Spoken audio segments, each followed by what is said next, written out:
আসসালামু আলাইকুম। প্রথমে বলবো পরবর্তী অনার্স ডিগ্রি ভর্তির আপডেট এবং প্রথম বর্ষের সাজেশনগুলো ফ্রিতে নেওয়ার জন্য অবশ্যই চ্যানেলটিকে সাবস্ক্রাইব করে রাখবে। জাতীয় বিশ্ববিদ্যালয়ে 2023-24 শিক্ষাবর্ষে যারা অনার্স প্রথম রিলিজ স্লিপের আবেদন করেছিলে এবং তোমরা যারা প্রথম রিলিজ স্লিপে চান্স পাওনি, তোমরা কিন্তু অধীর আগ্রহ বসে আছো তোমাদের দ্বিতীয় রিলিজ স্লিপের আবেদন কার্যক্রম কখন শুরু হবে। তো তোমাদের দ্বিতীয় রিলিজ স্লিপের আবেদন কার্যক্রম কখন শুরু হবে এই সম্পর্কে একটা আপডেট পেয়েছি। ইতিমধ্যে তোমাদের শিক্ষা প্রতিষ্ঠানগুলো খোলা হয়েছে, সো তোমাদের কখন শুরু হবে দ্বিতীয় রিলিজ স্লিপ এই সম্পর্কে আপডেটটি শেয়ার করবো, তাই ভিডিওটি শেষ পর্যন্ত দেখবেন। আর পরবর্তী অনার্স ডিগ্রি ভর্তির আপডেট এবং অনার্স ডিগ্রি প্রথম দ্বিতীয় তৃতীয় বর্ষের সাজেশনগুলো পরীক্ষার সাজেশনগুলো ফ্রিতে নেওয়ার জন্য চ্যানেলটিকে এখনই সাবস্ক্রাইব করে রাখবে। আমরা তোমাদের সাজেশনগুলো ফ্রিতে প্রোভাইড করব। আর যদি তোমাদের কোনো কিছু বুঝতে অসুবিধা হয় তাহলে স্ক্রিনে দেওয়া হোয়াটসঅ্যাপ দেখতে পারছো, এই হোয়াটসঅ্যাপে একটু যোগাযোগ করবো, আমরা তোমাদের অবশ্যই সাহায্য করব। তো চলো শুরু করি আজকের এই ভিডিওটি। তো তোমাদের দ্বিতীয় রিলিজ স্লিপের আবেদন কার্যক্রম কখন শুরু হবে, তোমাদের দ্বিতীয় রিলিজ স্লিপের আবেদন কার্যক্রম কখন শুরু হবে এই সম্পর্কে আপডেটটি মূলত জাতীয় বিশ্ববিদ্যালয় থেকে দেওয়া হয়েছে। ঠিক আছে, সূত্রটি জাতীয় বিশ্ববিদ্যালয়, সেখান থেকে মূলত বলা হয়েছে, পার্সোনালি কন্ট্যাক্ট করা হয়েছিল। তো ওনারা বলেছে তোমাদের যেহেতু শিক্ষা প্রতিষ্ঠান আজকে থেকে খোলা হয়েছে, সব কিছুই কিন্তু আজকে থেকে খোলা হয়েছে। ঠিক আছে, শিক্ষা প্রতিষ্ঠানের সকল কিছু খোলা হয়েছে। সো তোমাদের নোটিশটি দ্বিতীয় রিলিজ স্লিপ কখন শুরু হবে এই নোটিশটি আগামী 7 দিনের ভিতরে প্রকাশ করা হবে। তো ভিডিওর মাঝখানে আমি আবারও বলব, পরবর্তী অনার্স ডিগ্রি ভর্তির আপডেট পরীক্ষার সাজেশনগুলো ফ্রিতে নেওয়ার জন্য অবশ্যই আমাদের এই চ্যানেলটিকে সাবস্ক্রাইব করে রাখবে। তো তোমাদের আগামী 7 দিনের ভিতরে দ্বিতীয় রিলিজ স্লিপের আবেদন কার্যক্রম শুরু করার নোটিশটি প্রকাশ করবে, অর্থাৎ আগামী 7 দিন ধরতে গেলে তোমাদের আগামী 13 তারিখ, ঠিক আছে, 12-13 তারিখের ভিতরে তোমাদের নোটিশটি প্রকাশ করে দিবে। তো তোমাদের নোটিশটি মূলত আগামী 9 তারিখের ভিতরে দেওয়ার একটা সম্ভাবনা রয়েছে। সম্ভাবনা বলতে অনেকটা সম্ভাবনা তোমাদের 9 তারিখের আগেই নোটিশটি প্রকাশ করার, কারণ তোমাদের অনার্স ডিগ্রির সকল কার্যক্রম শেষ করেই মূলত এইচএসসি ইন্টারমিডিয়েটের যে পরীক্ষাগুলো চলবে সেইগুলোর আবার অ্যাডমিশন তারা করবে আর কি। ঠিক আছে, তো মোটামুটি তোমাদের কিন্তু অনেকটাই কিন্তু সময় এবছর চলে গিয়েছে, যার জন্য তোমাদের খুব শীঘ্রই তোমাদের এই কার্যক্রমগুলো শেষ করবে। আগামী 7 দিনের ভিতরে তোমাদের অনার্স দ্বিতীয় রিলিজ স্লিপের নোটিশটি প্রকাশ করবে, তবে সম্ভাব্য ডেট আগামী 9 তারিখের ভিতরে। ঠিক আছে, তো তোমাদের দ্বিতীয় রিলিজ স্লিপে তোমাদের আবেদন করতে হবে মোট 5টি কলেজে তুমি আবেদন করবে। কিন্তু এখানে তোমাদের একটা বিষয় খেয়াল রাখবে, সেটা হলো যে তোমরা পূর্বে যেসব কলেজে আবেদন করেছিলে সেই সকল কলেজ অ্যাভয়েড করার চেষ্টা করবে, কারণ পূর্বে যেসব কলেজে আবেদন করেও সেসব কলেজে চান্স হয়নি। এই দ্বিতীয় রিলিজ স্লিপে সেসব কলেজে কিন্তু সিট কিন্তু অনেক কম হয়েছে, যার জন্য ওইসব কলেজ এখন তুমি যদি অ্যাভয়েড না করো, ওইসব কলেজে যদি আবেদন করো, দেখা যাবে যে সেকেন্ড রিলিজ স্লিপে চান্স পাওয়ার পসিবিলিটি অনেকটাই কমে যাবে। ঠিক আছে, সো পূর্বের প্রাথমিক আবেদনের সময়, তারপর প্রথম রিলিজ স্লিপের সময় যে সকল কলেজ আবেদন করেছিলে ওই সকল কলেজ পুরোপুরি অ্যাভয়েড করবে এবং গভর্নমেন্ট কলেজগুলো পুরোপুরি অ্যাভয়েড করার চেষ্টা করবে, কারণ গভর্নমেন্ট কলেজে এখন সিট কম রয়েছে, যার জন্য গভর্নমেন্ট কলেজে চান্স পাওয়ার পসিবিলিটি অনেকটাই কম।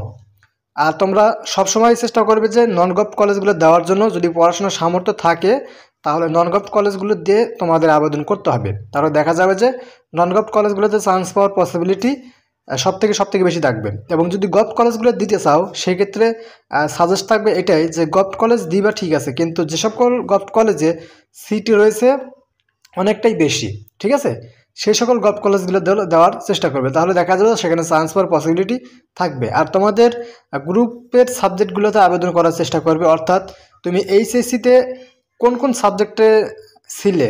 ঠিক আছে, এইচএসসিতে তোমাদের সাবজেক্টে বিভাজন থাকে, তো কোন সাবজেক্টে তোমার পরীক্ষা দিয়েছো বা কোন সাবজেক্ট তোমার ছিল এইচএসসিতে, সেই সকল সাবজেক্টগুলোতে আবেদন করার চেষ্টা করবে, কারণ সেই সকল সাবজেক্টগুলো দিলে সেই সকল সাবজেক্ট থেকে তোমাদের দেওয়ার পসিবিলিটি অনেকটাই বেশি থাকে, কারণ তারা রেজাল্ট দেখে এবং তোমাদের ইন্টারমিডিয়েটের তোমার কোন সাবজেক্টে কোন গ্রেড ছিল এই বিষয়গুলো দেখে, তারপরে কলেজটি দেখে তারপরে মূলত তোমার জন্য রেজাল্ট শিট তৈরি করে।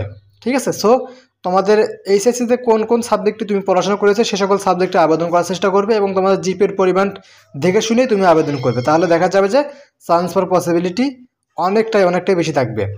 আর তোমাদের এখানে কোন কলেজগুলো সিলেকশন করলে চান্স পাওয়ার পসিবিলিটি থাকবে, তোমাদের এখানে উপজেলা ভিত্তিক যে সকল কলেজ রয়েছে সে সকল কলেজগুলোতে সিলেকশন করার চেষ্টা করবে, কারণ উপজেলা ভিত্তিক কলেজগুলোতে দেখা যাবে যে চান্স পাওয়ার পসিবিলিটি অনেকটা বেশি থাকবে। জেলা ভিত্তিক কলেজগুলোতে সিট থাকবে অনেকটাই কম এবং বিভাগীয় ভিত্তিক যে সব কলেজ সে সকল কলেজে আরও কম থাকবে সিট। আর উপজেলা ভিত্তিক কলেজে মোটামুটি দেখা যায় যে সিট থাকে এবং সেকেন্ড রিলিজ স্লিপেও থাকে। ঠিক আছে, সো উপজেলা ভিত্তিক কলেজগুলোতে আবেদন করবে, তাহলে দেখা যাবে যে তোমার উপজেলা ভিত্তিক কলেজ থেকে চলে আসবে। আর জিপিএর পরিমাণ তোমাদের যারা মানবিকের শিক্ষার্থী, ঠিক আছে, মানবিকের শিক্ষার্থী যারা, তাদের জিপিএর পরিমাণটা অবশ্যই 7 পয়েন্টের উপর থাকতে হবে। এবং যারা কমার্সের স্টুডেন্ট অর্থাৎ বাণিজ্য বিভাগের শিক্ষার্থী, তোমাদের জিপিএর পরিমাণ মোটামুটি 7.50 কাছাকাছি থাকলে তোমাদের চান্স হয়ে যাবে। এবং যারা সায়েন্সের স্টুডেন্ট, তাদের জিপিএর পরিমাণটা অবশ্যই 8.50 মতো লাগবে। তাহলে সেকেন্ডারি স্লিপে চান্স হওয়ার পসিবিলিটি অনেকটাই বেশি। আর একটা কোয়েশন করেছিলে তোমরা, সেটা হলো যে তোমাদের এখানে দ্বিতীয় রিলিজ স্লিপের চান্স পাওয়ার পসিবিলিটি অনেকটাই বেশি থাকবে, কারণ দ্বিতীয় পর্যায়ের একটা আবেদনের সুযোগ দিয়েছে। হ্যাঁ, তোমাদের দ্বিতীয় পর্যায়ের আবেদনের সুযোগ দিয়েছে বলে যে তোমাদের দ্বিতীয় রিলিজ স্লিপে পয়েন্ট কম যাদের, তাদেরকে নেওয়া হবে এমনটা না। কারণ দ্বিতীয় পর্যায়ে আবেদনে কারা কারা অংশগ্রহণ করেছে সেটা যদি বলি, তাহলে তোমাদের যারা পাবলিকে এক্সাম দিয়েছে, ঠিক আছে, তারা কিন্তু দ্বিতীয় পর্যায়ে কিন্তু এবার আবেদন করেছে। কারণ ফার্স্ট টাইম তারা আবেদন করে নাই, পাবলিকে পরীক্ষা দিয়েছিল। আর যারা পাবলিকে পরীক্ষা দেয় তাদের জিপির পরিমাণ কিন্তু অনেকটাই বেশি থাকে। সো তারা কিন্তু এবার কিন্তু অ্যাটেন্ড করেছে দ্বিতীয় পর্যায়ে অনার্সের জন্য, ঠিক আছে। সো তারাও কিন্তু দ্বিতীয় রিলিজ স্লিপে আবেদন করবে। সো তাদের জিপির পরিমাণ তো অবশ্যই বেশি, তাহলে তারাও অবশ্যই এখানে প্রাধান্য পাবে বেশি তোমাদের তুলনায়। সো দ্বিতীয় রিলিজ স্লিপে তোমাদের দ্বিতীয় পর্যায়ের আবেদন দিয়েছে বলে যে চান্স পাওয়া কম, মানে পসিবিলিটি অনেকটা বেশি হবে এমনটা না। তোমাদের জিপির পরিমাণ ভালো হলে তোমাদের চান্স হবে, এটাই আর কি, ঠিক আছে। আর তোমাদের দ্বিতীয় রিলিজ স্লিপ আগামী 7 দিনের ভিতরে প্রকাশ করার সম্ভাবনা রয়েছে, তবে তোমাদের 9 তারিখের ভিতরে দেওয়ার একটা প্রবল সম্ভাবনা রয়েছে।